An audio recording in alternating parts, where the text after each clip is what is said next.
My name is John Friedman, and I will be your instructor for the day. I really appreciate you all being here. Um, Thank you for listening to my opening comments a few moments ago. Once again, please do not hesitate to ask questions. That's what we're here for. I've got one, two, three, four, five of you here today. Had a class of about twice that size scheduled to be here, but we'll go ahead and get started.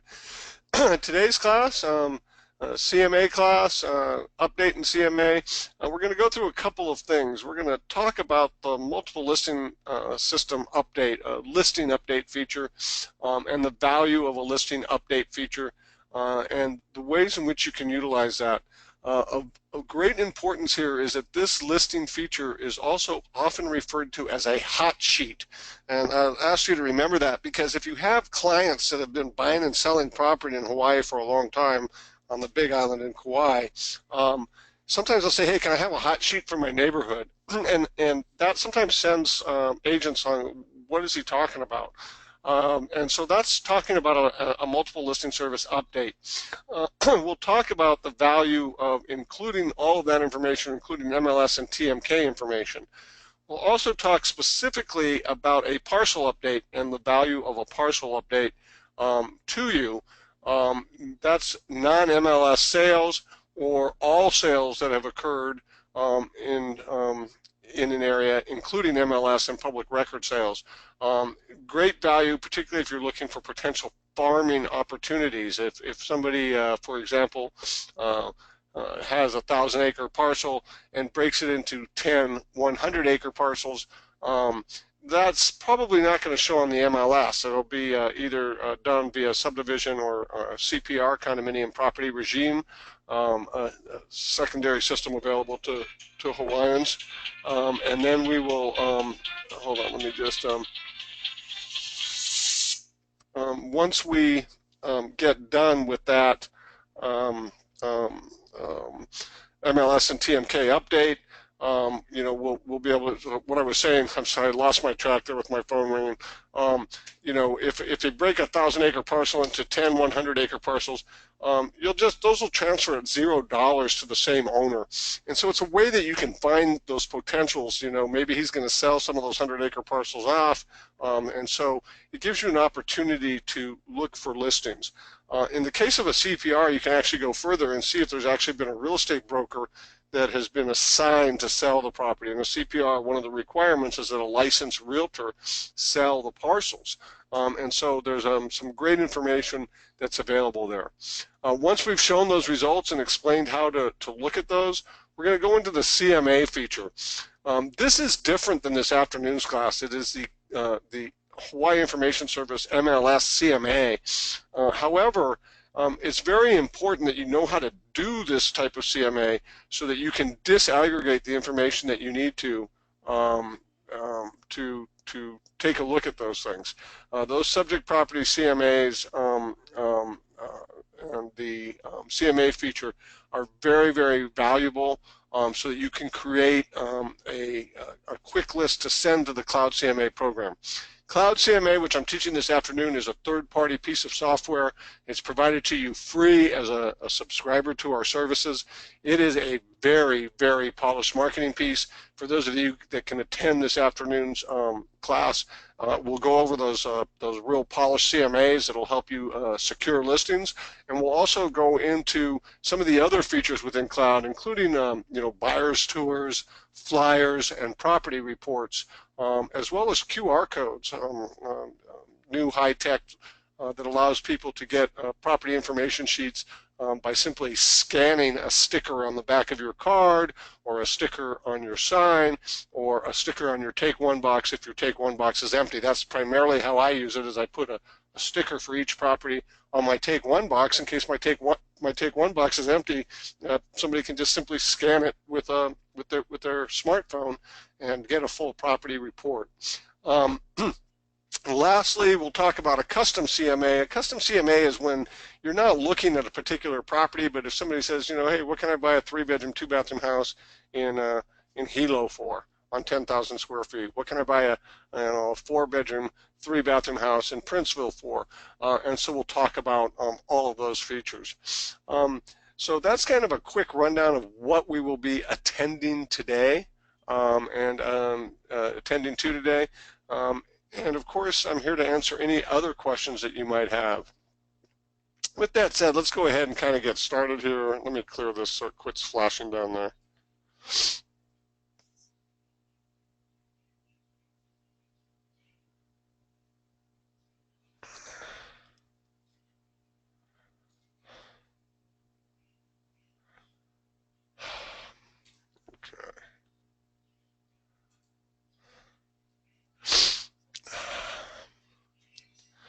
Okay, here we go. Let's get started here, and hopefully that flashing has stopped now. I like to start every day with kind of a quick tip of the day, and today's quick tip, I'm going to talk a little bit about the Listing Activities tab and the News tab. In the Listing Activities tab, please remember that My Listings feature is right located to the right. Very valuable feature. You can look at your active listings, show you whatever you have active.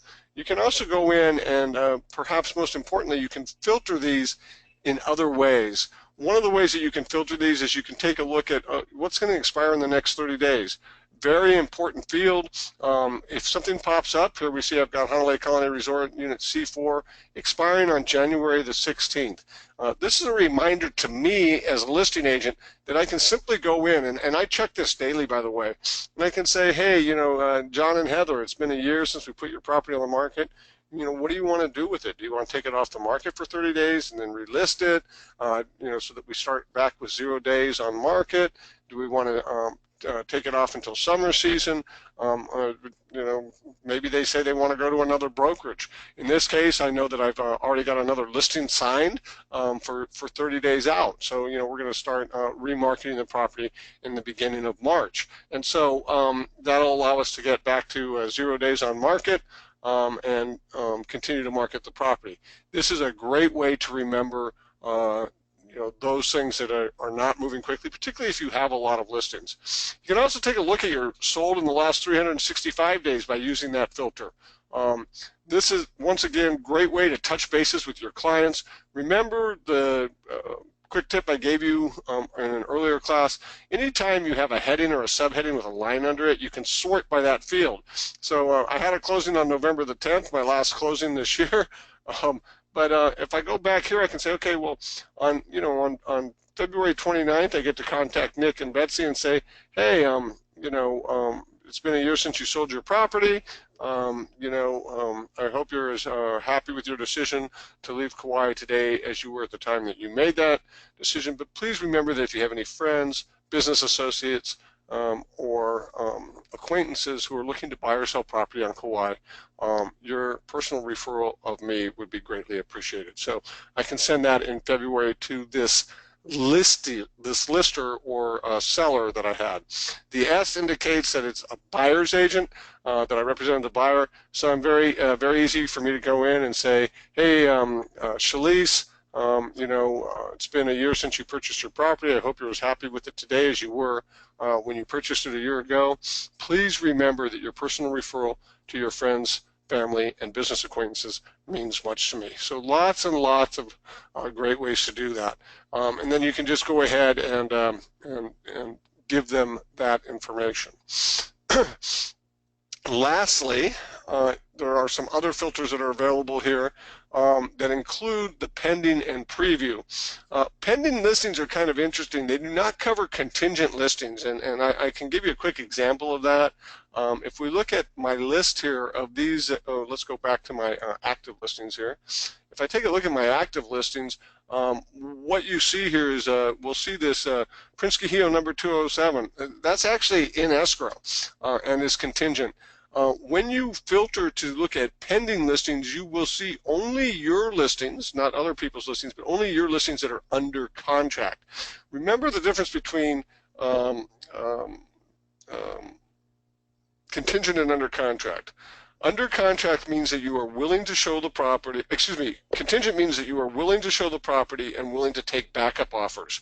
The seller is willing to show the property and take backup offers.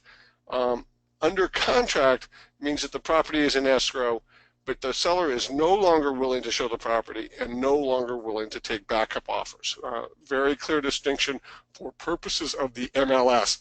It does not mean there are still contingencies out there on the contract. If that were the case, almost no property would go under contract because of financing. That final funding contingency doesn't occur until 2 days before closing, and so they would stay contingent right up until 2 days before closing.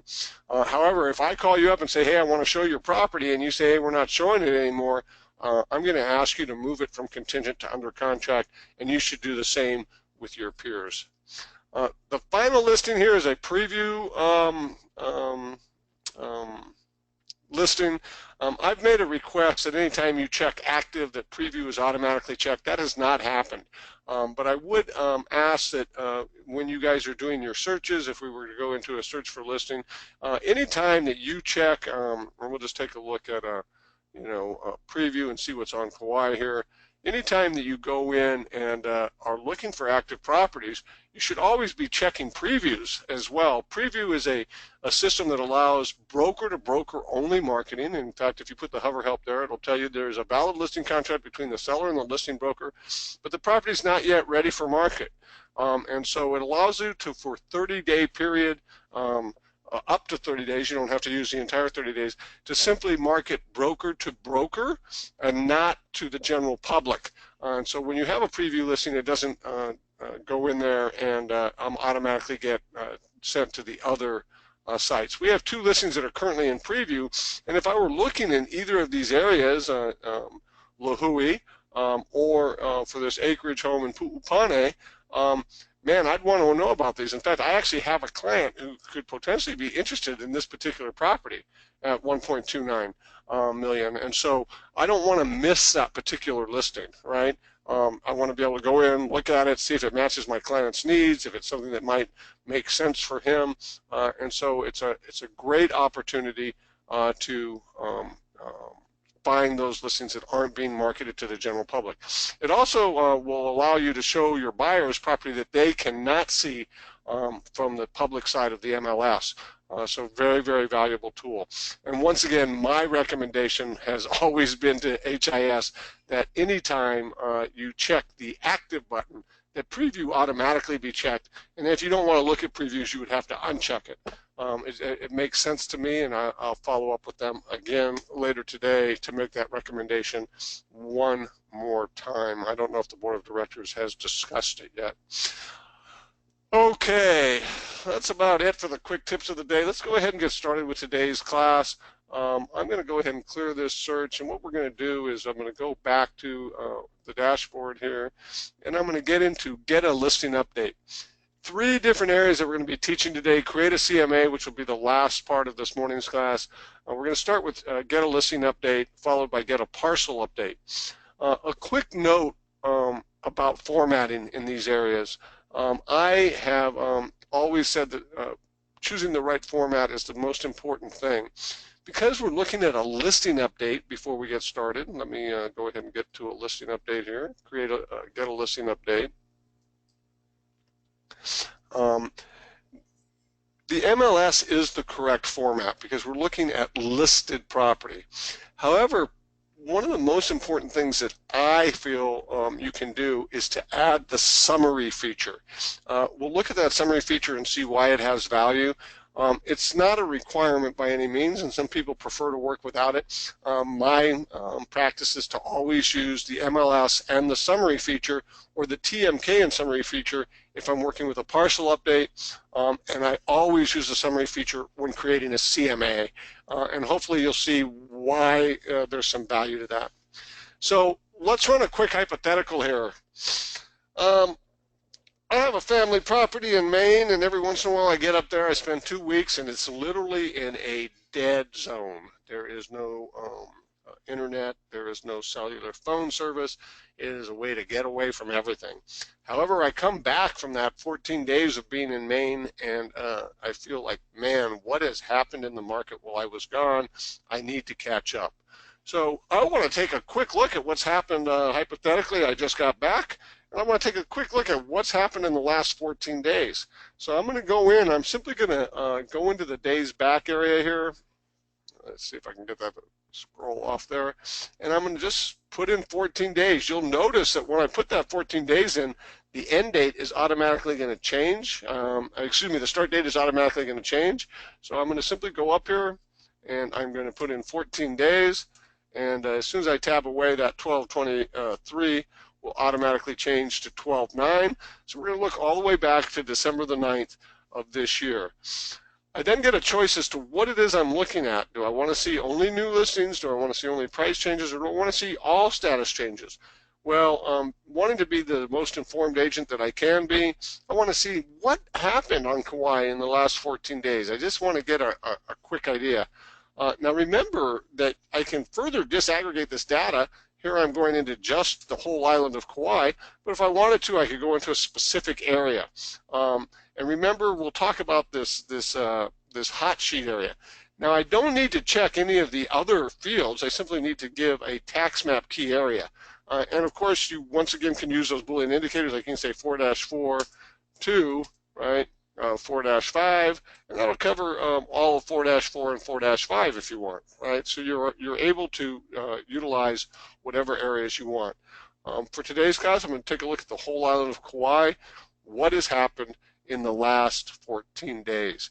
I'm going to go ahead. Oh, by the way, when using the update feature or CMA, my 4-part system that I've discussed with you guys, number 1, put in your search parameters, what it is you're looking for. We've done that. We're looking back 14 days to 12/9/2016.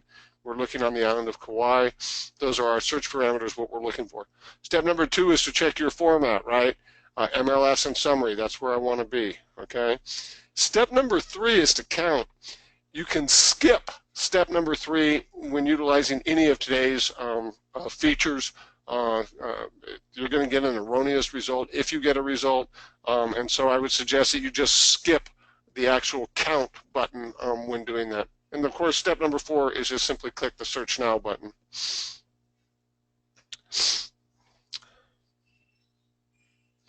Of course, if any of you have any questions, don't hesitate to ask anywhere along the line here.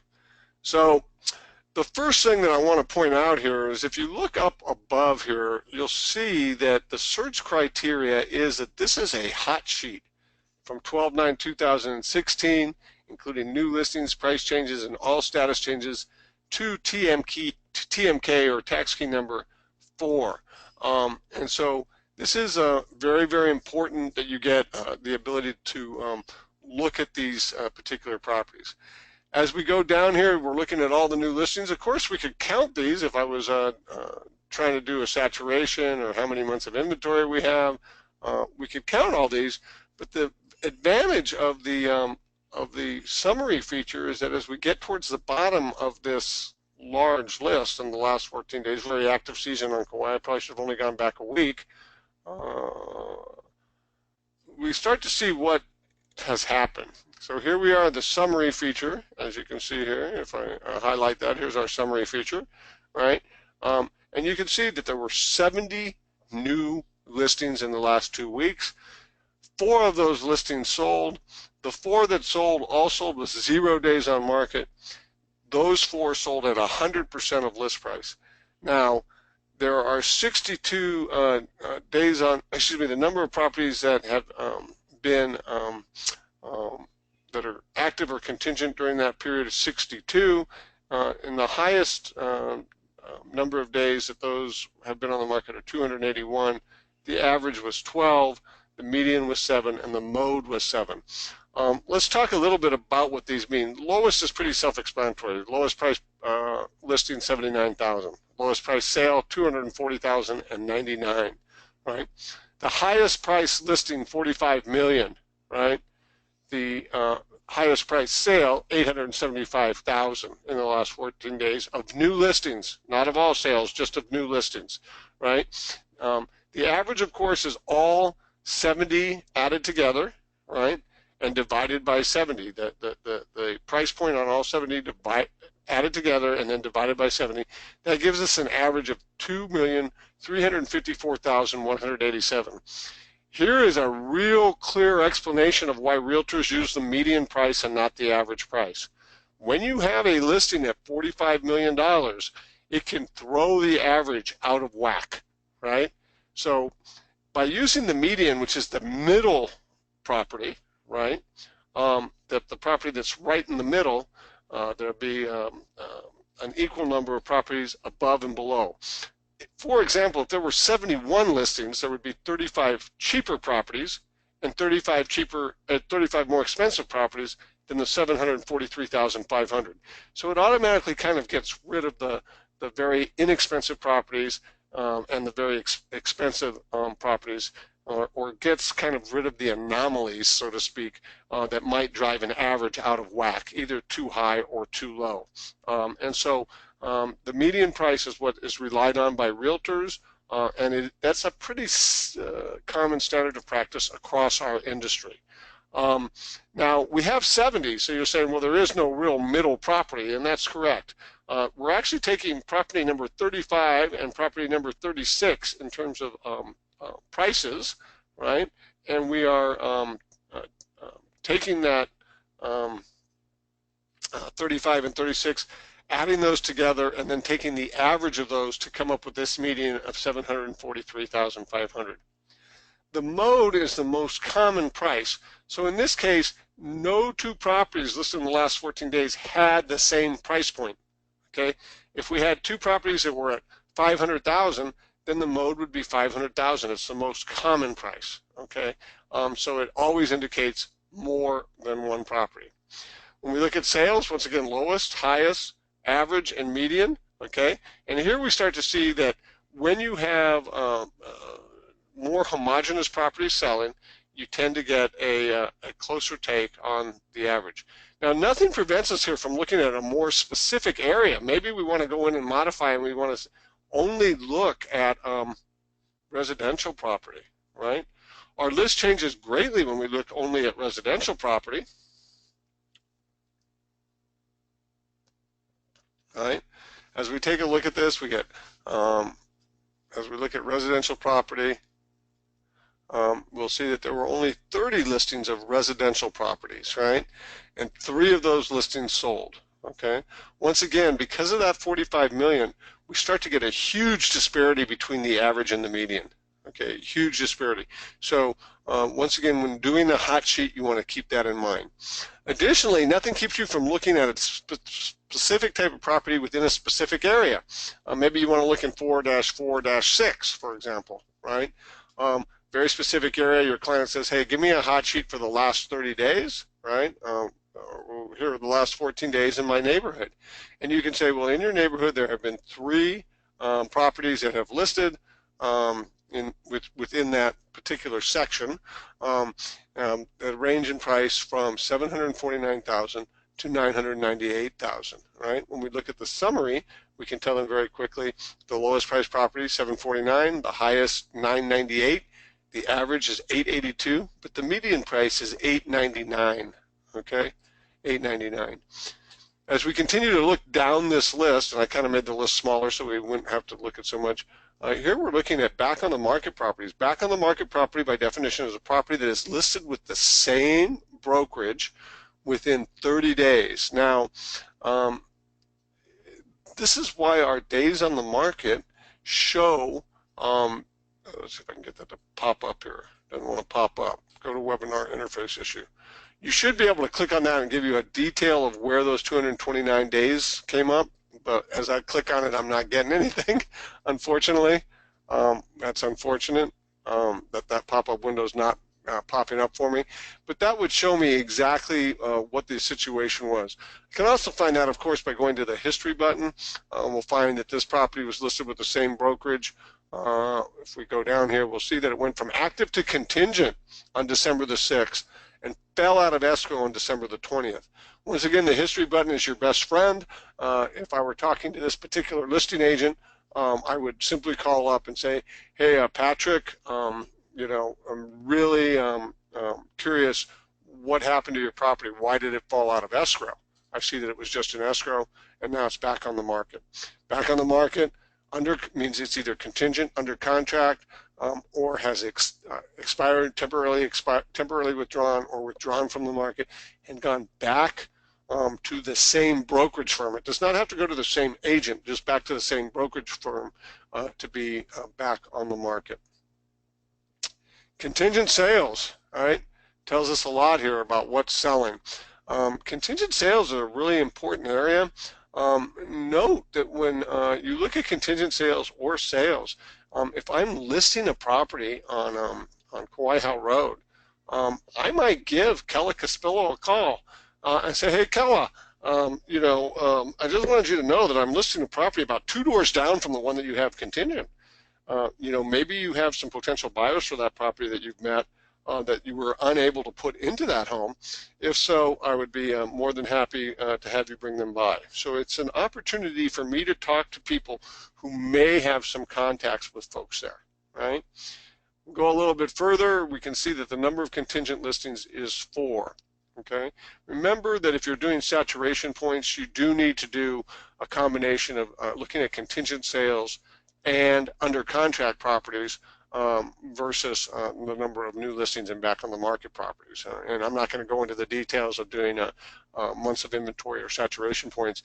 If you Google it, there's some very simple mathematical equations to come up with those numbers so that you can inform your clients exactly how many months of inventory there are. You might want to talk to your broker about what they consider a balanced market. There are a lot of brokerages that think that 6 months is a balanced market. I say anything between 5 and 9 months of inventory is a balanced market. Anything over 9 months of inventory tends to lead to a buyer's market. Anything over less than 5 months of inventory is a strong seller's market. And so those are the numbers I use. Your broker may have different numbers, or after you Google it, you may say, hey, John's way off the bat, and he needs to, I'd rather use different numbers.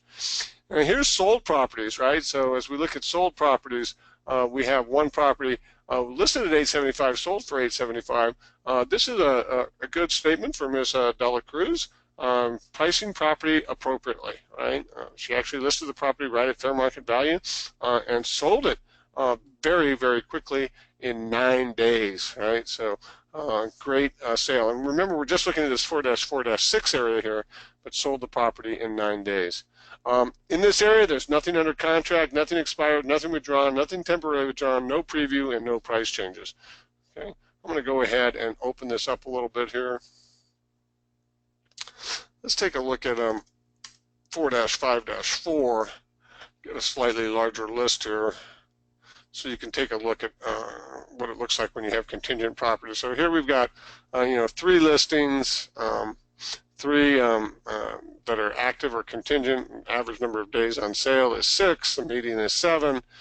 We got back on the market 2 properties here, one at 860, one at 1.195. Contingent sales, we've got 4 contingent sales in this area. Once again, all of these people that are representing sellers and contingent sales may be a good source of buyers if I list a property in this area. We look at sales. I certainly want to talk to both Rosalie Gordon and Lauren Van Fossen if I'm going to list a property in this area. Lauren Van Fossen, who bought the buyer for this property, I might want to go, hey, Lauren, I saw that you sold that Albert Road property. I'm listing a property up there in Princeville very similar to that property, and I'm just letting you know because you might have a buyer for it that you met that you were unable to put into that particular home. Nothing currently under contract, nothing expired. Withdrawn properties. Here we see 2 properties that were withdrawn. By the way, the difference between withdrawn and expired, from the purposes of contacting the owner, there is no difference. There's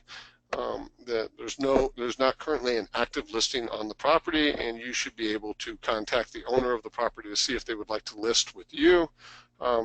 Of course, you could push the fact that if they list with a different brokerage, they'll automatically start with 0 days on market rather than the 209 or the 194 that's there.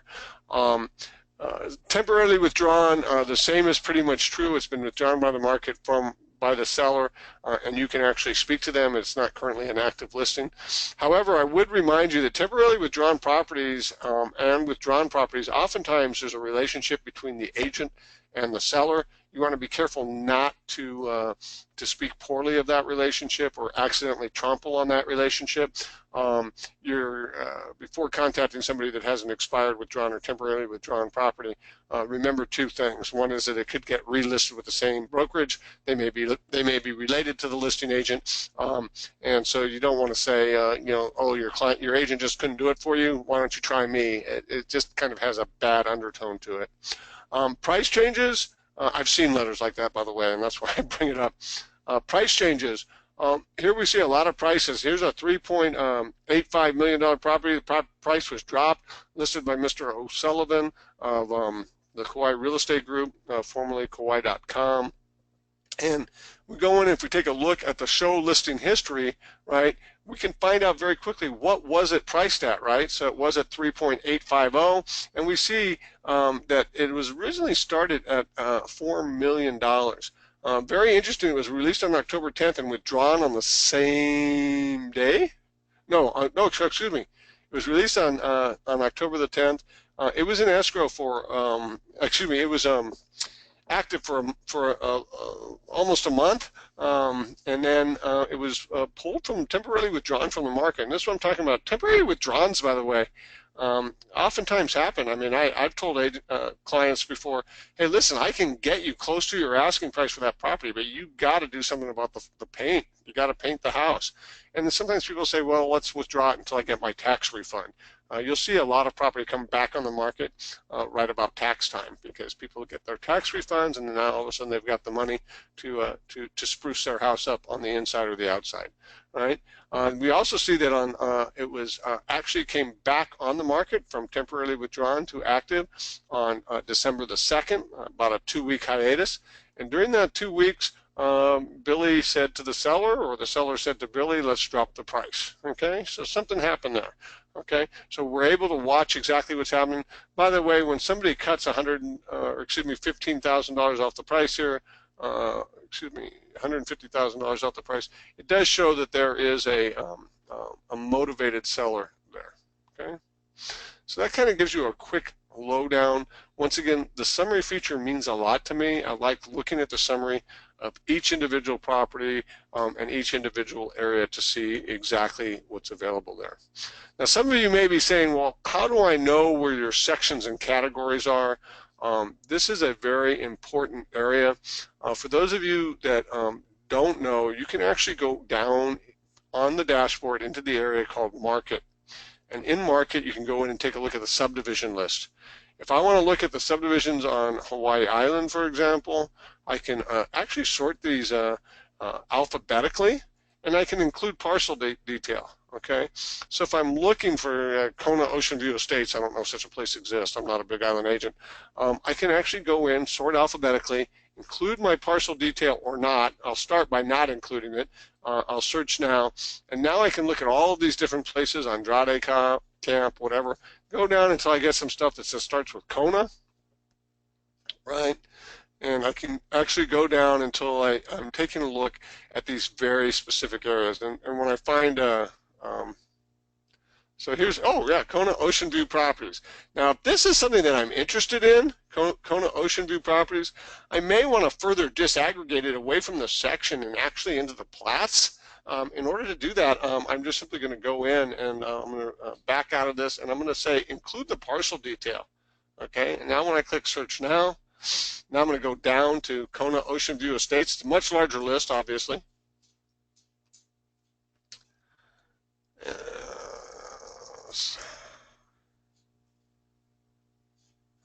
Much larger list.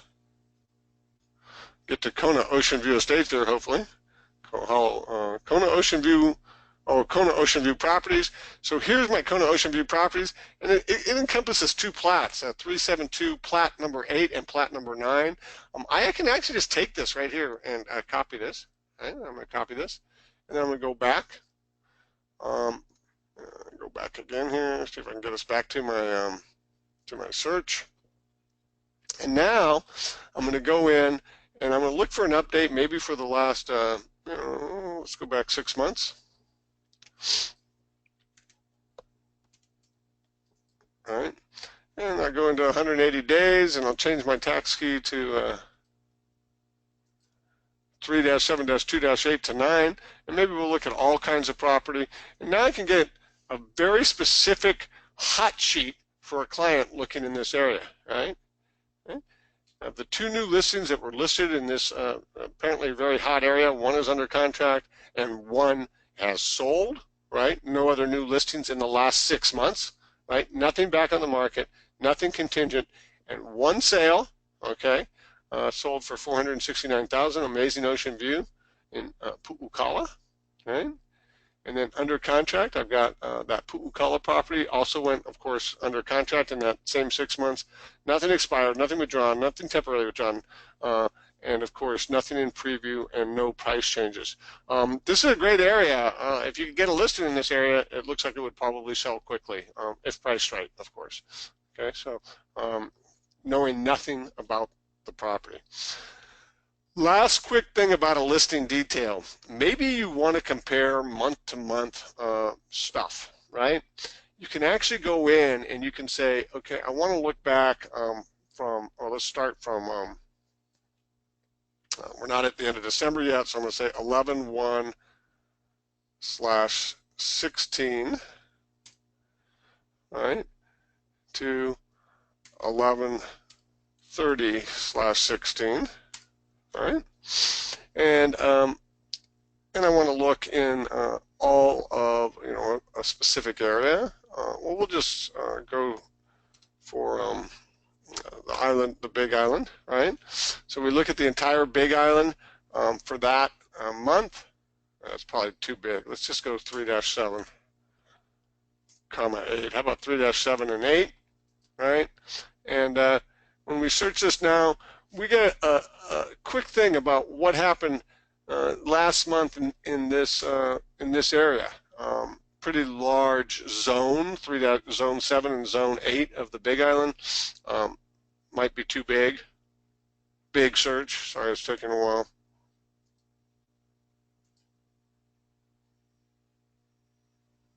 Yep, Kristen with her baby. Sorry, Kristen had a grandchild, and she's in Florida visiting, so her daughter had a baby. So here we have, here's what's been happening here. Once again, that summary tells us a whole lot about what happened this month in these two zones. In the month of, should have searched a smaller area here. Residential property in this area, moving like gangbusters. These are all new listings that occurred in the month of, okay, so here we had 214 new listings that occurred in the month of November in this area, or in these two zones, 3-7 and 3-8. There was 11 sales, by the way, buyer's market, right? That's just a gut feeling. I'd have to add the contingents and under contracts. Sales price to list price running from 93.7% to 108.3% for those properties that sold, and the days on market for the actives and contingents averaging 37 currently. And so we've got a real quick list here of 214 listings that occurred last month, the month of November 2016. We modify this and say, well, how does that compare to 2015? We just simply go in and click back and say what was happening in 2015. Now, the sales numbers are going to change because anything that was contingent and under contract will have probably closed. But if we look at it, at least gives us an idea to look at the number of listings. There was 214 listings in this area last month. What was it in November of a year ago? Once again, I will need to scroll way down to get this information because it's a very large list. And we see a number that's sold, active, withdrawn, a lot of different information here. But as we get down to the bottom here, we can see that there was 146 listings in November of 2015. People are selling in this area, all right? And so why, I'm not going to speak to, but people say, what are we seeing in the market? You can say, well, we have a lot more listings on the market. If you were to further review this form, you could figure out what percentage of listings were actually selling in comparison, right? we have 146, and we had of those 146 that were listed back in 2015, 79 of them sold, right? And so the average days on market for those sales, though, was a considerably longer period of 395 days, but they had a large number of those that sold, well over 50%. So just something to think about, how you can start to create some comparative market analysis charts, etc. So, sorry. So we will continue, and let's go ahead. Now let me modify this.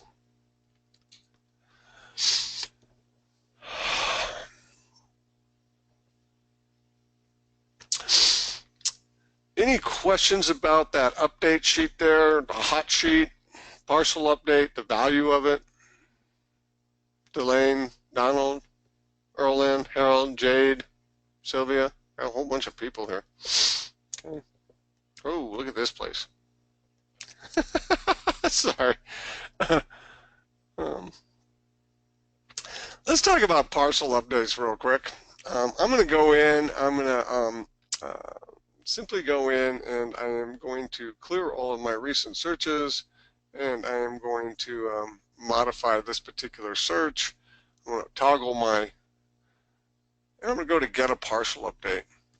Now, a parcel update is a slightly different animal than the MLS update. You'll notice that it looks quite similar, right? Instead of activity, we have parcels. I'm not going to go into general changes and sale changes because we're going to get a list that's going to be very large. But in this case, I just want to look at new parcels that have been created, and I'm going to look at the entire island of Kauai, okay? And we'll look for new parcels that have been created in the last 180 days, okay? So I'm looking for new parcels that have been created in the last 180 days on the island of Kauai. I've set my search parameters. What do I want to do next? I want to check my format. Well, because we're looking at parcel changes, we don't necessarily want to be in the MLS. We want to take a look at the TMK to figure out what's going on. But I do want to check the summary feature as well, okay? And now I'm going to click the Search Now button. I'm only looking at new parcels created within the last 180 days on the island of Kauai. Okay, as we look at these, there's a couple of things that you need to know. This is a hot sheet, new TMK parcels, tax Q4. Here we'll see that there's a state of Hawaii as the owner, and it's being leased by Sunrise Capital, right? So we have a number of properties that were created by the state of Hawaii and then have been released to Sunrise Capital. They've been leased to Wines of Kauai, leased to Gray Smith, right? Some of these may or may not have great value to us. Leased to Center Petroleum of a 20 half-acre lot. You'll see the last sale date here. When you see a last sale date of 1/1/1900, that's not an actual sale date, as you can imagine. That is a placeholder. Excuse me for just 1 minute.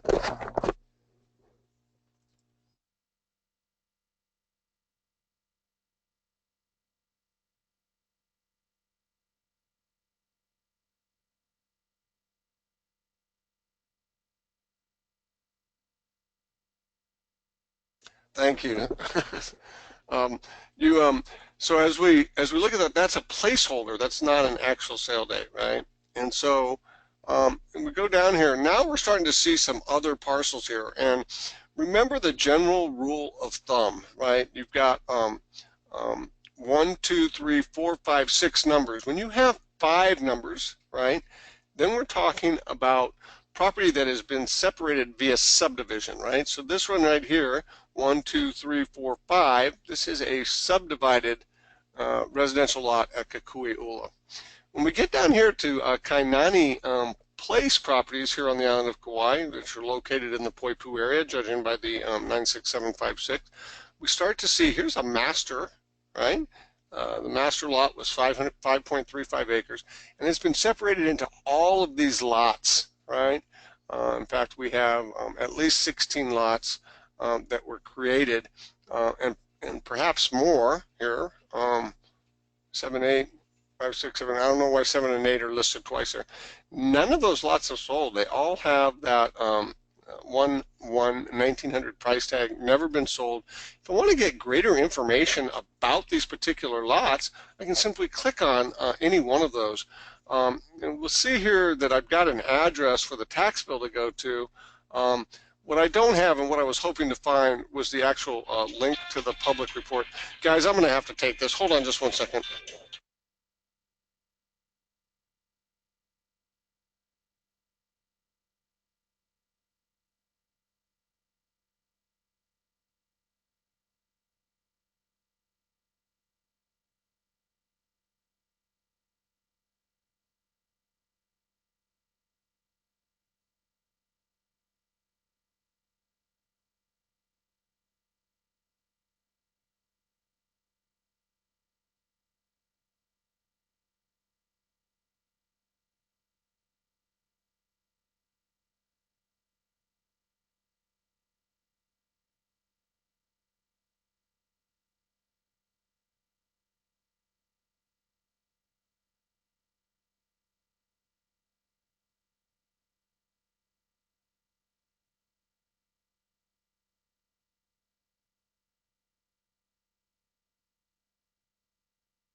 Please accept my apologies, you guys. I feel terrible about that. I've got a business partner who's in another state, and I've got people not showing up for scheduled appointments. I apologize. Um, okay, so unfortunately, no public report there. Let's go in and take a look at James Nishida's property. I happen to know that this is a quiet listing. This is what you want to see when you have a new development that is done by CPR. What you'll see here is we've got the project number and the development name. The reason this is important is if we go back to Mr. Nishida's property here, we'll see that Mr. Nishida created two lots, neither of which is sold. Apartment 4 and Apartment 5 of the parcel number 69 in 4-4-2-22. And so when you go in and take a look at Mr. Nishida's property, if you were thinking, hey, maybe I'd like to list this property, let's see what he's doing. Now, you can't get this information on CPRs, right? Let me go ahead and close this back down again. Excuse me, on subdivided lots, only on CPR properties, 1, 2, 3, 4, 5, 6 tax keys, right?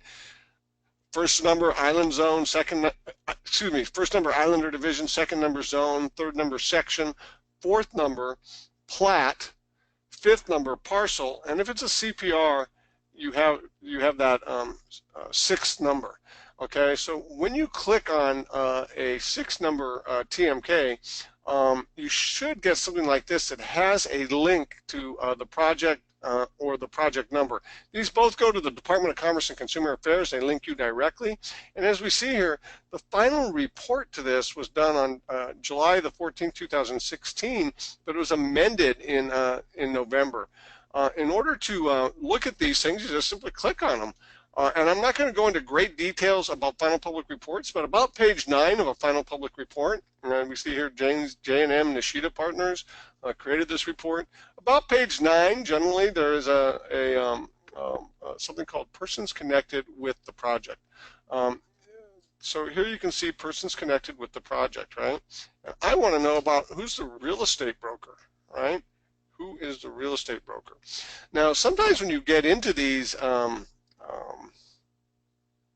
projects, you start to find out that I gotta go down to about page 13 here. Here we are, page 9. So here we have page 14. So here you see, here's the name of the officers, the directors. But when it gets to the real estate broker, it says Kauai Realty Incorporated. Now, sometimes what you'll see here is it says no real estate firm has been selected to sell this project yet. And then you'll go to an area, it'll say, please see page 19, please see page 20, and it'll say at this time, no realtor has been selected. I understand that I need to select a realtor prior to listing any of the properties for sale. That's an opportunity for you as an agent to perhaps list those properties. Let's see if I can find another one here quickly for you. Hauiki Valley View, Tanagawa, June and Clarence Tanagawa. See if they've got a public report here. Let's take a look at their public report, see what they have. They finished this up on November the 22nd of this year, brand new CPR. I'm going to go down to that page 9. Once again, these are fairly standard documents now. There are sometimes, if they're lengthy documents, the pagination will change. But for the most part, the Department of Commerce and Consumer Affairs and the Real Estate Commission actually utilize a very similar template. And so we get down, we're going to go to page 14 on the PDF, but page 9 on the document. And we get down in here. And here we see that the real estate broker is RE/MAX. Now, if none of these properties are listed for sale yet, at least I know who to contact about selling these properties, okay? And talk to RE/MAX, right? Maybe I'm looking for a client. Not a great example. I'm looking for one that says let's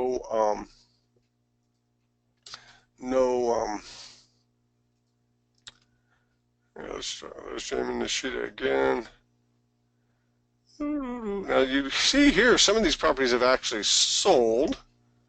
So we've got Makalea Gardens, 4 acres, 4 acres, 4 acres, 4.34, 1, 2, 3. These are all subdivided lots, so there will be no information there. Here's a lot that shows as being sold November 10th, 2016. Oh, here's a Pu'ukalana CPR number 888, right? This shows never being sold, so this is the name of the developer. Let's go ahead and take a look at this one. Oh, there's no public report yet listed, but if there were, occasionally you will see that statement that no real estate broker has yet been selected. That's a very good way to find properties, and so it has a great deal of value.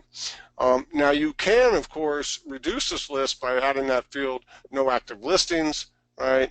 And if you put no actives in here, you might get a whole bunch of other information.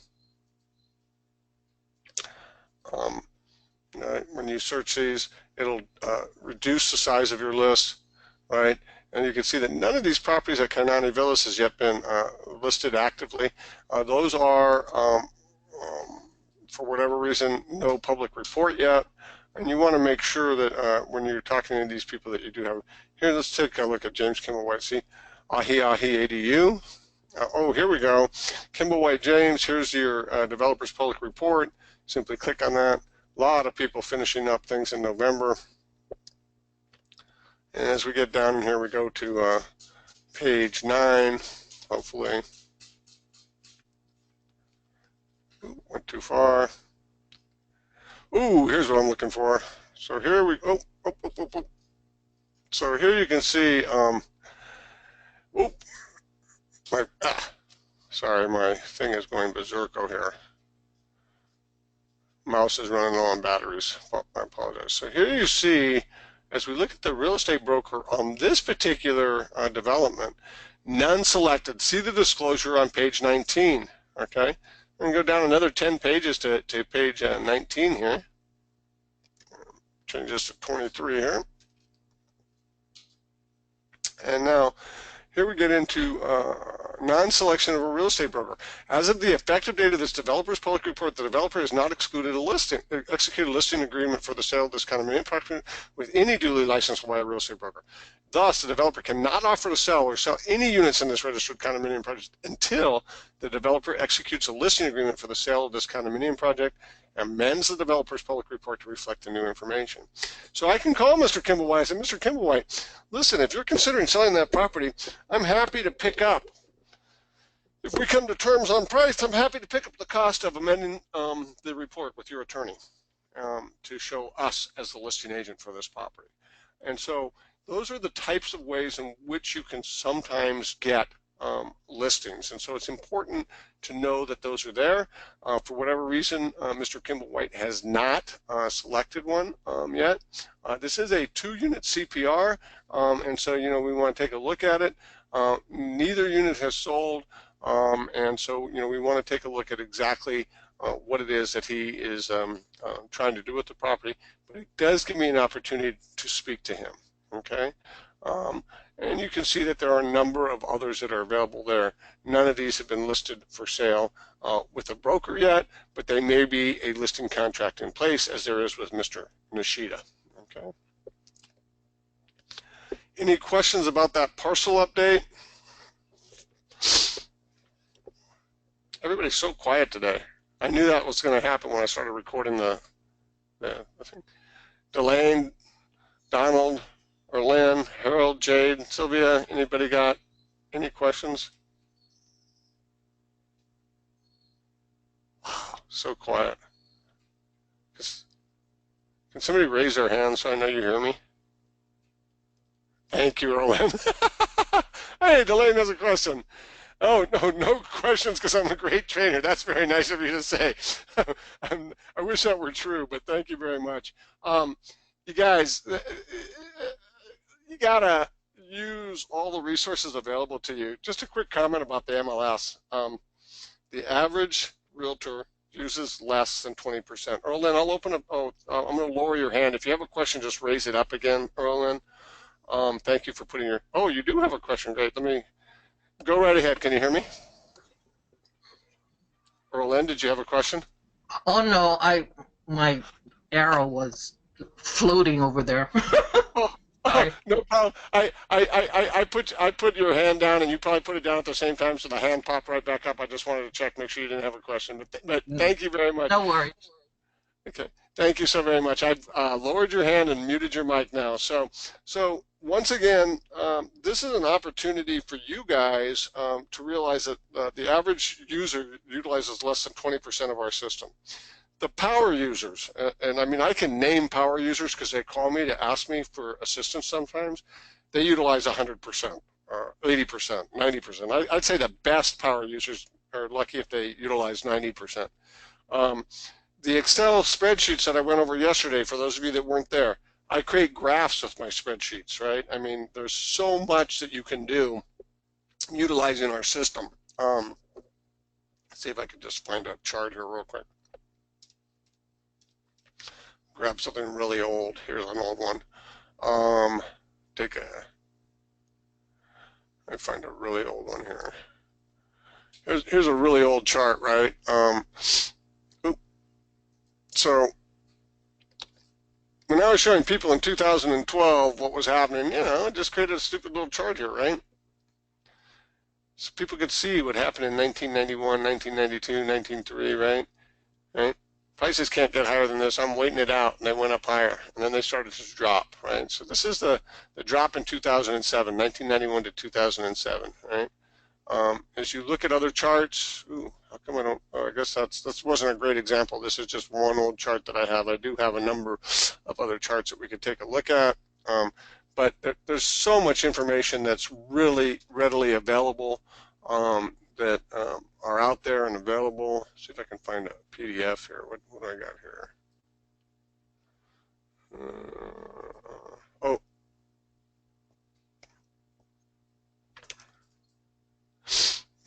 Here's a median price chart. So here's a chart, for example, where you're looking at 1991 through 2012. Here's median sales prices. It gives you the opportunity to just show people, where the market's at, right? At the end of 2012, we're at 457,500, right? So utilizing Excel spreadsheets, that kind of information, there's all kinds of information that you can get to. Let's see if I go into an Excel spreadsheet. Maybe I can get something that's a little bit more. Yeah, here we go.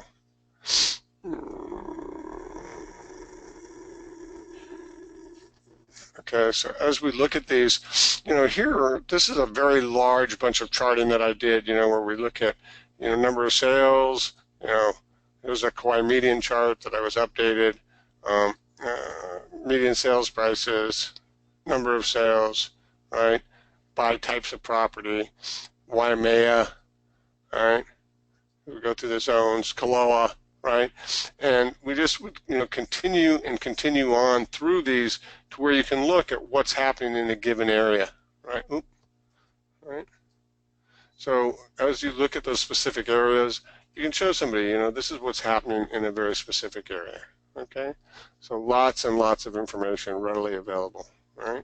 So that they can see exactly what's happening with the market, okay? All of those things are available to you if you utilize the system to your best of your ability, right? Here's another one, or this is an earlier period, right, where you just look at those sales. I guess I showed that to you already. So lots of information readily available, okay? And there's my chart files there for my newer stuff. I'm going to hold that to myself for now. Okay, let's talk about CMAs. Comparable market analysis. Let me start this part of the course by talking about, first of all, how we get started. I'm going to go in and I'm simply going to toggle my screen back on. And I'm going to go in and I'm going to say create a CMA. This is an HIS CMA. Let me cancel this here. You want to make sure that you look at your recap bar, and I want you to look at the little pop-up window that popped up here. Did I lose my arrow? Sure did, didn't I? Let me get my arrow back. When you look at the information that's here, you kind of have to decide where to start. There are a couple of things here that are just of note. One is that if you're doing HIS styles, not cloud style, but HIS style CMAs, just because you run an advertisement in the newspaper, if you for your free home value, give me a call, or something like that. If you're doing it as a marketing piece, you should always fill in your prepared by to comply with Hawaii state law. I don't want to go into the details of Hawaii state real estate advertising law, but you have to put your name in as it appears in on your license. I have my middle initial on my license, so I have to put my name in there. You want to put your designations. In my case, I'm going to put Realtor S, right? But then I might put some of my other designations, SFR, Eco Broker, right? Whatever your designations are, you must include the name of your company.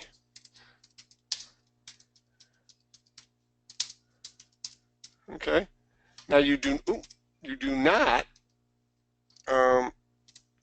need to put a contact phone number. I'm going to suggest that would not be very smart, right? So I'm going to put a contact number in here. It's not a legal requirement, but I certainly want people to be able to get a hold of me, right? Now the reason that this is important, because if you're doing a bunch of these at one time, you can change the prepared for, right? Daddy B Bucks, my favorite client, Daddy Big Bucks, right? And so, here's Daddy Big Bucks, and if I'm going to do a listing for Daddy Big Bucks, a listing CMA, I can just, do this, and then I can go and move on to I want to be a seller and other people, and I don't have to continue to fill in the prepared by area, okay? I can clear this. If I click clear now, Daddy disappears, but all my information stays there, right? So now I can put in my next person. I want to be a seller, right? So here's I want to be a seller, and I wants to sell his property, and I don't have to change that information. Now I want you to know that there are two very specific areas in which you can start a CMA. There is an MLS number and there is a tax key. The results are different. If you put in the MLS number, you will only see the current listing for the subject property. If you put in a tax key, you will see all the past listings.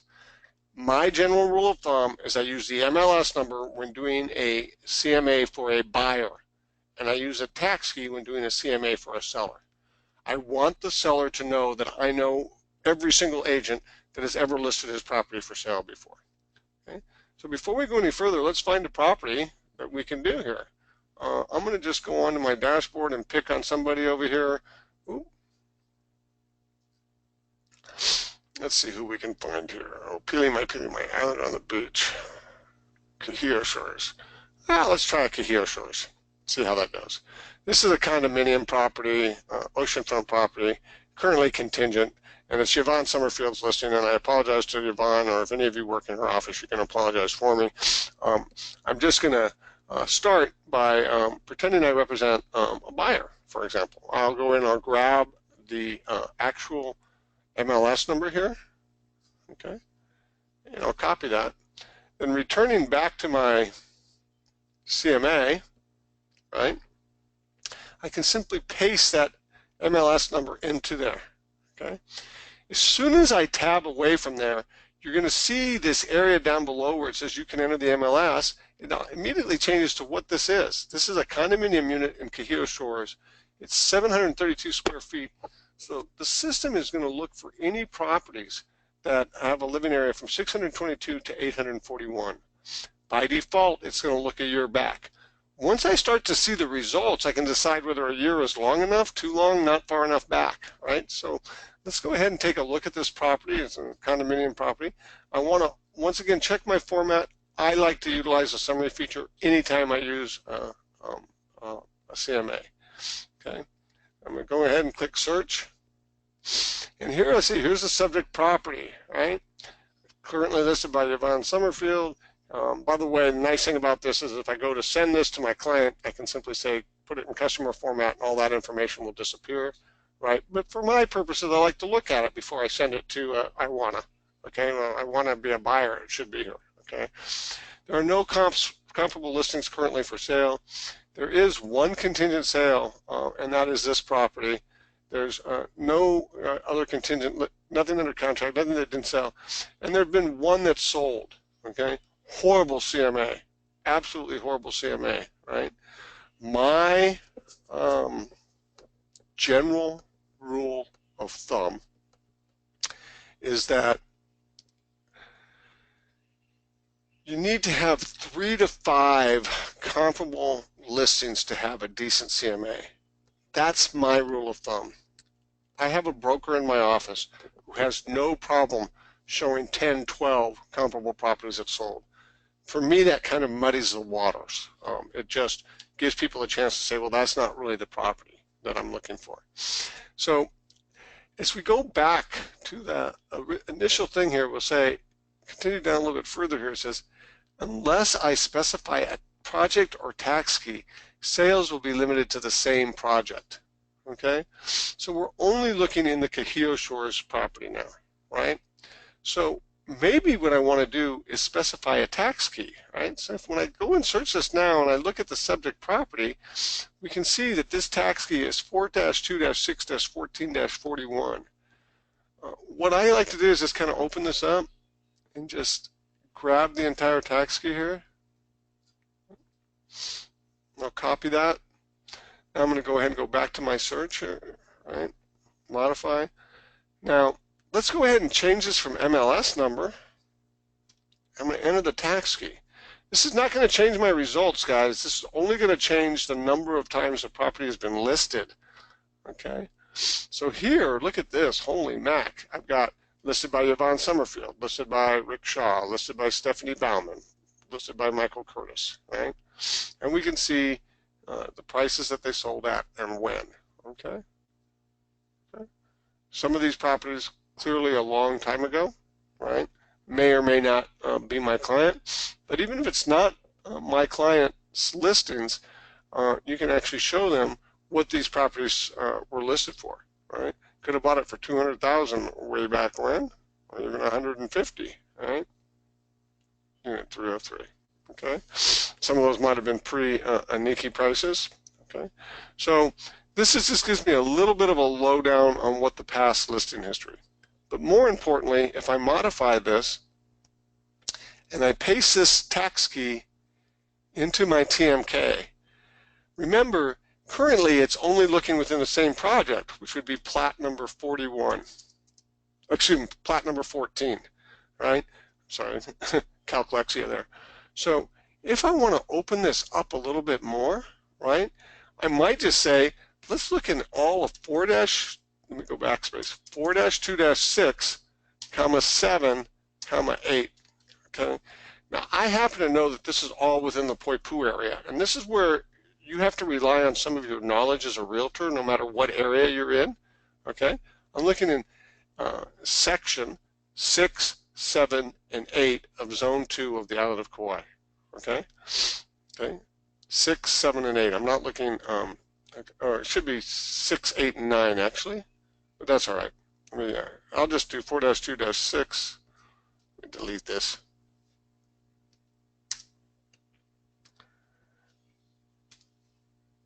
And 4-2-6, comma 8, comma 9.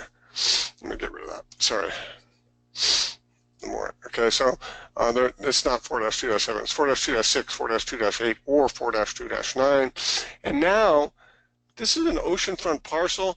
Maybe I want to compare only to other oceanfront parcels. Okay? Remember, my job as a realtor to try and get the most comparable properties. Right? Now I'm going to go ahead and click Search Now. And see if we get a slightly better CMA. This is the opening up of this search. Now here we're looking at all of these listings here. Comparable listings for sale. I've got 2 comparable listings for sale. I do have a Kihuna plantation. I've got a problem right here. This is a leasehold property. Okay, I have to decide whether or not I want to utilize those leasehold properties or not. Here's comparable listings with continued sales, only that one. Here's an oceanfront Kahio Shores, 490. These are properties that have sold.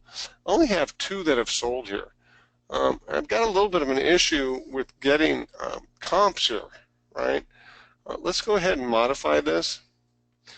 Let's go down and let's change our land tenure to only fee simple. All right. So now I'm moving into only fee simple property. Oh, that's weird. What happened to my thing down here? My request bar got truncated somehow. Very strange. Okay, only fee simple property. Let's go ahead and look at TMK data as well. Property that's sold without the use of a realtor.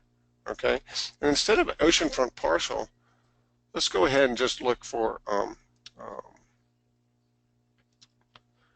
where is that called? Frontage. Let me see if I can remember here.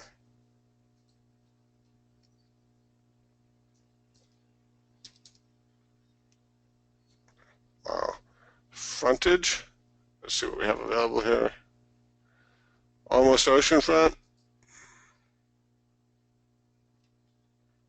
Is there oceanfront? Where's oceanfront? Rocky Beach, Sandy Beach. Okay. And we'll see if any of these help us out at all. They may not because it's an MLS field, just so you know. So, all right. Oh, no, frontage. Hit my check mark. Okay, get rid of that. Okay, so rather than looking for only oceanfront property, I'm also looking for almost oceanfront property now. Okay, whether or not this is actually filled out by the realtor, we'll see here in just a second.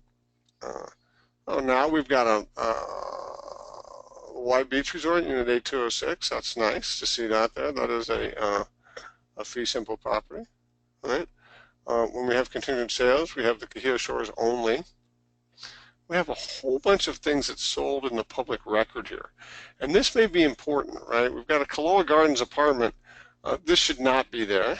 I can remove this, right? I got Kahio Shores at Poipu 406T. This is a similar property, ground floor, 460. Here is a apartment 110 at Prince Kahio.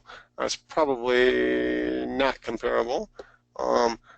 We've got another Prince Kahio here at 280. These are properties, Kiahunas, I said, are not comparable because they're leasehold properties. I have a whole bunch of those that sold outside of the MLS. Wow, a whole bunch of Kiahuna plantations that sold outside of the MLS. And then Sunset Kahili, these are kind of comparable. However, this might be obviously false nominal consideration at 200,000. But there is some information there. This is actually a very, very difficult CMA to do. Let's modify this. Let's open this up by adding more square footage. The general rule of thumb is plus or minus 15%. That's what the system is looking for, right? I'm going to go ahead and open this up to plus or minus 22%, 20%. Okay, so we had 732 square feet. By the way, 20% is an appraiser's guideline. We might have to go 25%. I'll open up my calculator, and we'll do, 732. Oh, what happened to my numlock there? 732 square feet.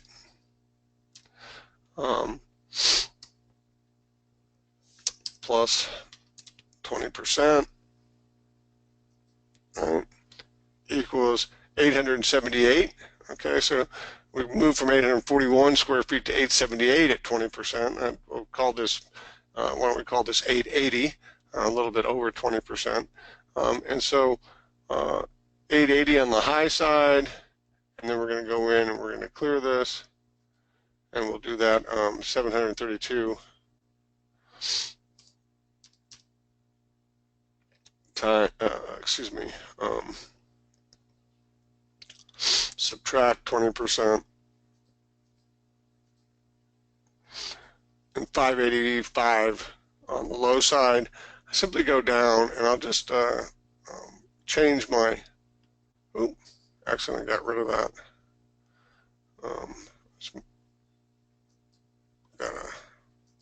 Gotta get that back in the modifier zone, sorry. Oh, it won't pop up. Lovely. Let's go into interior area. Wow, how come that won't pop up? That's so strange.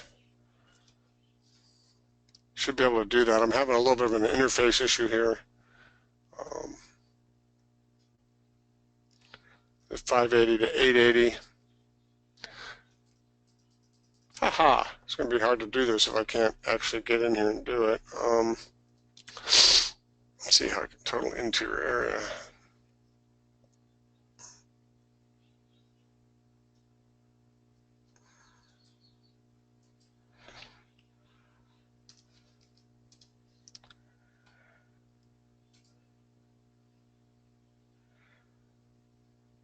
Oh, it's a TMK number.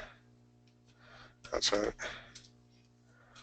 That should be in a TMK area rather than a public record area, but that's, rather than the MLS interior area. But I'm going to go ahead and just remove this. And let's see if this helps us at all. We still got a lot of public records. We still only have one sale. Don't really like that. Boy, this is a hard one. Let's go ahead and open this up a little bit more. I'm going to go ahead and clear this real quick and start this again. Let me see if I can grab that before I do. Let me grab this again. And this time what I'm going to do is I'm going to simply have to go in and take a look at slightly different information. I'm going to add this in here, and I'm going to go back 2 years. And let's just look in the entire 4-2-789.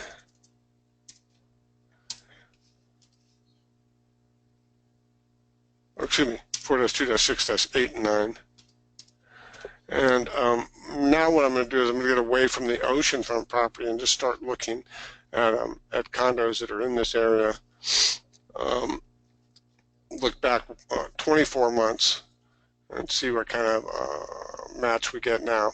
I've increased the interior square footage quite a bit. We're back to the standard square footage. Now we got a whole bunch of comps here. A lot of, got to go back and make sure I've got my land tenure set at only fee simple. And once again, this is a real process. Boy, I got this weird split screen. I don't know what's going on there. It's really strange. So as we go back in here now we're looking, we've got 2 comparable listings for sale. We got 1 with contingent sale. And as we get down in here, now we've got 2,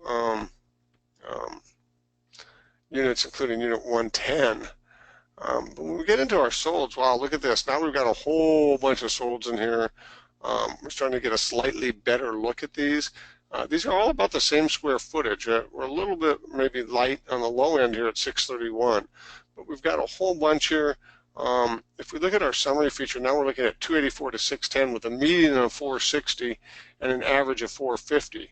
If we go back up to our subject property, right, the subject property is currently listed at 625. And so, we have to look if we're going to a seller and saying, hey, are these likely good properties or not? Once you have a large list like this and you want to get this down to about somewhere between 3 and 5 comps, you can go through and say, this one in Color Garden Apartment is not a comparable. Okay, it's not in a VDA. There's another one, not in a VDA, not comparable, right? Prinsky Hill, kind of borderline, but I'm going to say it's not really comparable, right? Get down a little bit farther. 319 upper unit, maybe this is comparable for unit number 419. Go down a little bit farther. Here's another bells and whistles thing. This is sold for 450. Maybe that one's comparable. Here's an oceanfront Cajillo Shores, unit number 101 we were looking at earlier. Here's a Cajillo Shores number 302, sold quite some time ago, in May of 2015. But we'll leave that one in there just to say, hey, there hasn't been a lot of activity there. We'll take a look at that. Here's another Cajillo Shores 405. Once again, quite an older sale. Another Cajillo Shores. I'm feeling better about the Cajillo Shores. Let's eliminate some of these other ones that may not be quite comparable, right? So I can actually take these and eliminate those that I do not feel are comps, right? And so now we're getting down. We've got a Poipu Oceanfront at Cajillo Shores, 1, 2, 3 right there, and those 3 are there. They're not. It's not quite as good as I would like, but that's pretty good, right? So, by the way, these are all in 4-2-6, right? So I can actually modify this, and I can simply go in. Oh, there it comes up now. Huh. Yeah, it's being very iffy today. And I'll just simply put in 4-2-6. I'll hit my check mark. And so, I've got the dwelling bedrooms here is only 1-to-1. That's okay. That's probably good to do. And now as we look here, we see here's a 3rd level remodeled 1 bedroom. This is the property. And now we're looking at a slightly different animal. And when I send this to my client, wow, pulling up a whole bunch of stuff still that I thought was going to disappear. Let's just modify this. We'll just go to Oceanfront Project, see what happens. So we're looking a little bit older now, right? But now I'm trying to kind of tighten up my sales here. 1, 2, 3, 4 sales that are exactly the same size property, exactly the same project, and now I've got something that's a little bit different. And I need to tell my client that there has not been a lot of sales in 2016. There was 1 sale in November of 2016 for 465. It was an REO. I happen to know that. So, as you look at these properties, you need to figure out exactly where you are. I feel much better about this particular CMA than I did about the earlier one. And so I'm able now to move forward with utilizing this CMA to get that information to them. Any questions about that? That was a horrible one to pick. Let's go in and pick another property. Let's talk about a non-property specific CMA real quick. Let me just go back and see if I can find a principal property real quick. I'm going to go ahead and clear all this. Let me just find something that has greater activity around here. I'm going to go in now and I'm going to modify this. And now I'm going to go in and I'm going to look at a new property. I'm going to start by doing that by simply going in and looking at my search bar here and search for listings. I'm going to go into 4-5-4 and I'm going to look for a active residential property.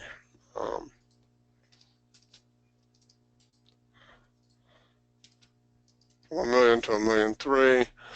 This is up 100,000. Let's get another 0 in there. God, look at that. Try it again. 1. There you go. I'm just going to count these real quick. I've got 9 listings. I'm going to pick one of these listings, and I apologize to whoever I'm picking on here. Ruth, Jane, Danette. Let's pick on Danette here real quick. I'm going to go in and I'm simply going to grab this 295337. I'm going to pretend I've got a buyer, right? So I'm going to utilize the MLS here, okay? I'm simply going to grab that MLS number here. God, that didn't pick a very gorgeous house there, did I? That's different. I'm going to copy this, and then I'm going to go in and I'm going to simply go back to my search. I'm going to modify.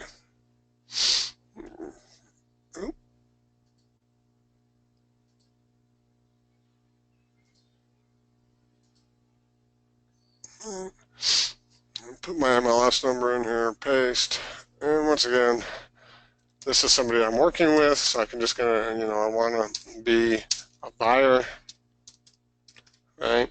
I'm going to prepare this just utilizing my first name, right?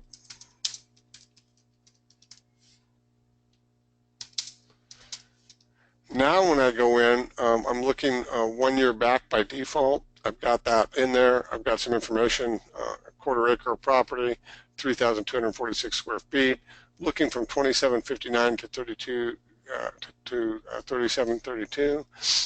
Let's go ahead and see what we get. This will probably be much too large of a CMA, the opposite problem we had of the last one, right? I've got 2 comps for sale. I've got one that's contingent, right? Nothing under contract, nothing that did not sell. Well, I've only got 1 that's sold, okay? So once again, I've run into this problem where if I look at this, it says, unless I specify a tax key, sales are going to be limited to the same plat. So when I search this and I look at the tax key on this particular property, we're only looking at plat number 8.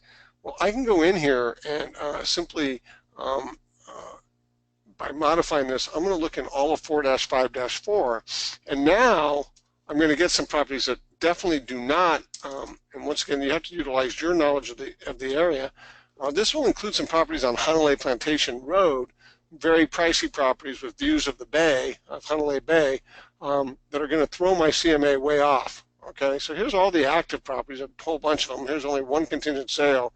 As we get down in here into properties that have sold, I've got, modify, make sure I get my summary back on. As we look at the summary feature, we get in, we're going to see at the very bottom of the field here. Now I've got 6 properties that match, and they are priced from 3.75 to 1.893. As we look at this, Turtle Cove, this is a 3.75 million. I get to decide whether that's comparable or not. Here's a Hanalei Bay view. I get to decide whether that's comparable or not, right?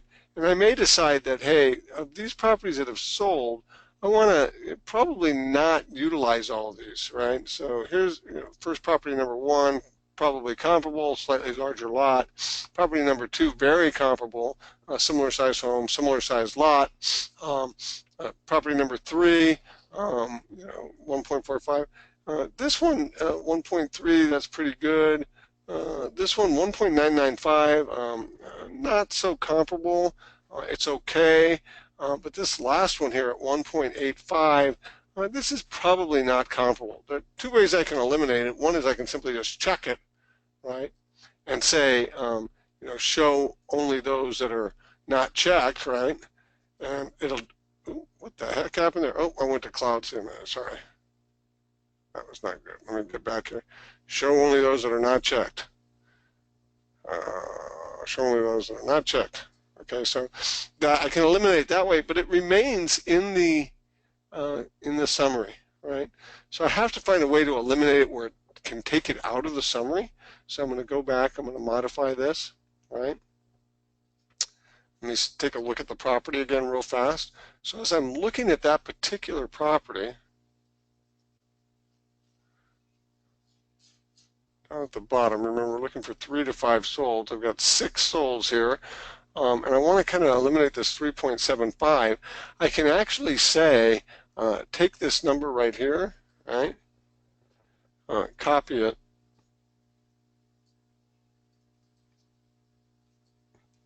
go back to where I was, modify that, and I can actually say 4-5-4 and not, right? And then paste the one that I don't want. Okay. Now when I search, that $3.75 million property is going to disappear. Okay, I'm going to get down into my solds down here. Okay, and now I've got 5 properties that have sold, lowest from 1.278, highest at 1.995, and here we are with a median price of 1.450.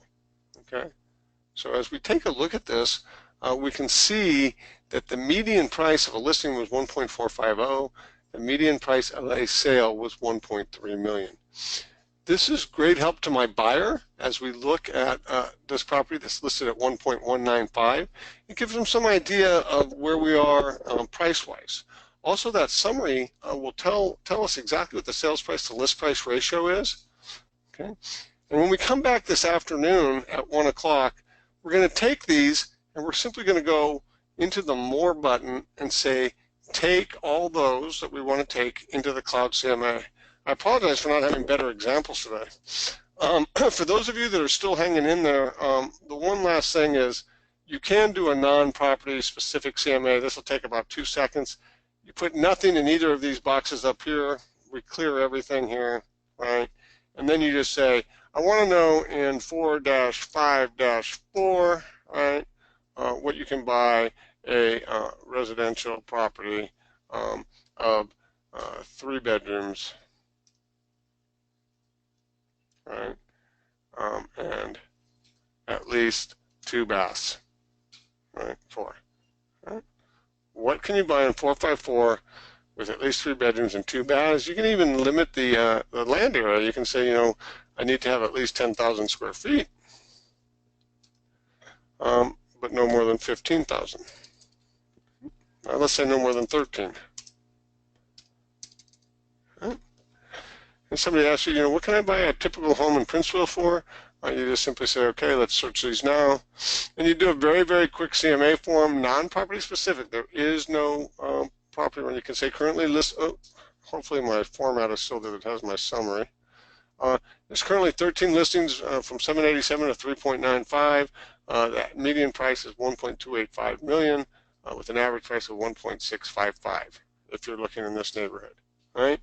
However, when you talk about property that's actually sold, over the last year, we've had prices that have ranged from 649,000 to 1.695. The average sales price is $1.4 million, but the median has been $899. Okay, so you're able to really look at that. Number of days on market for a well-priced listing has been about 109 to 134 days. The median and the average. The longest time a property was on the market before selling was 326 days. The average sales price to list price has a wide range from 52.9% of list price to 100% of list price. However, the median is 97.2%. So you can give people a lot of information about that. When we come back this afternoon, we'll take a look at how, and I'll do some more work on, sorry, I picked some bad examples today. It's unusual, but I didn't get very good examples for you guys today. When we come back this afternoon, we'll look at how we can move that into the Cloud CMA to get a really, really polished marketing piece out of this information. I'm sorry that we ran over, and I will get you guys all a copy of today's class later on over the weekend. Do I have any questions from any of you? Delane, Donald, Orlin, Harold, Jade, Sylvia?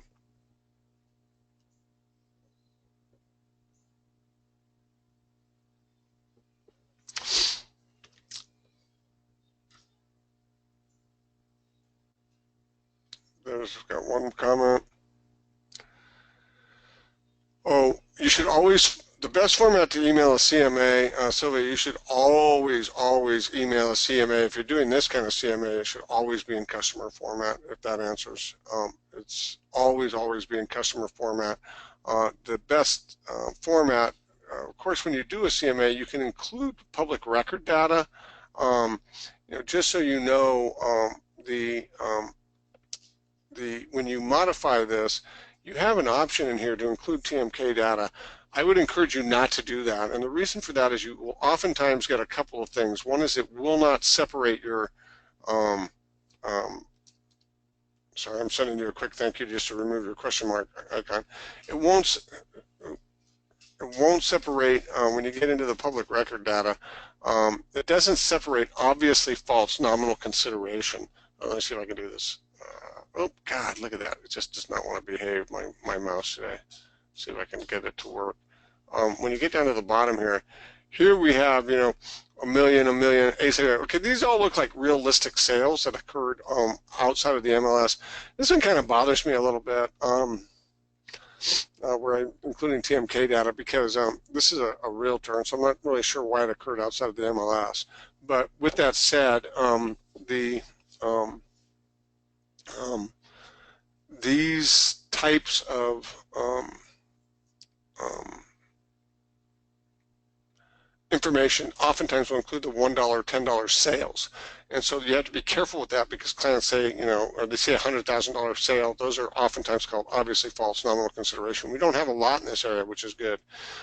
Remember, you can also tighten these up, of course, by changing the dates. You can go back only 3 months or go back, 6 months to get a tighter date frame. When we come back this afternoon, we'll talk about, to answer the short answer to your long question is the best way to send a CMA is in the cloud format. We'll certainly look at that if you're able to attend this afternoon's class. I'm so sorry to have run over you guys. Thank you for hanging in there with me. I hope you guys have a great rest of your Aloha Friday if you're unable to be here in this afternoon's class. A wonderful weekend ahead. If you're able to attend this afternoon's class, I look forward to seeing you then. Mahalo for attending. Aloha and a hui hou.